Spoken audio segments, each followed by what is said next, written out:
আসসালামাইকুম বিয়স, আপনারা যারা লাইসেন্স করতে চান, যারা ড্রাইভিং জানেন কিন্তু লাইসেন্স এখনও হয় নাই, এখন করার জন্য আগ্রহী, তাদের জন্য আজকে আমার এই ভিডিওটা।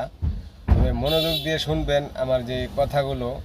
আপনারা যদি একটি পেশাদারভাবে লাইসেন্স করতে চান তাহলে আপনারা বিআরটিতে আসবেন, আইসা আপনারা নিশ্চিন্তাভাবে লাইসেন্সটি করবেন।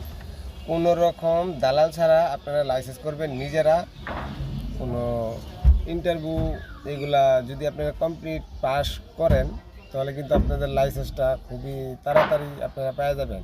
আবার যদি ইন্টারভিউতে একবার ফেল করেন তাহলে কিন্তু আবার 2 মাস আপনাকে ঘুরতে হইব এই পাস করার জন্য, কারণ পাস ছাড়া আপনার লাইসেন্স কমপ্লিট হবে না। আবার যদি দালাল দিয়ে আপনি লাইসেন্স করেন তাহলে কিন্তু আপনার লাইসেন্সটা কোনো পাস লাগে না, ঠিক আছে, এমনিতে চলে আসবো, কিন্তু ওই লাইসেন্সের কোনো দাম নেই।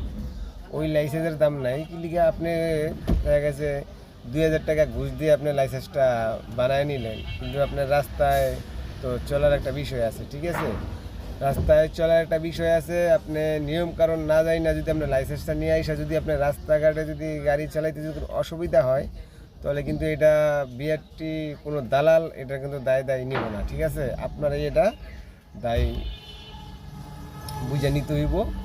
তারপরে আপনি রাস্তাঘাটে অনেক কিছু আপনি জানেন না, এগুলা কিন্তু বিআরটিতে আপনি শিখাই দিব। আপনি যদি ওই দালালের মাধ্যমে যান তাহলে কিন্তু এগুলো শেখার কোনো চান্স নাই, আপনার নিজের এগুলো সব বুঝে নিতে হইব।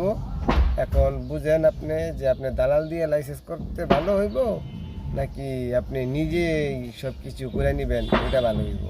তাহলে আমার মনে হয় যে আপনি দালাল ছাড়া করবেন, ওইটাই আপনার জন্য খুব বেটার হবে। আপনি দালাল দিয়ে কোনো কাজ করবেন না।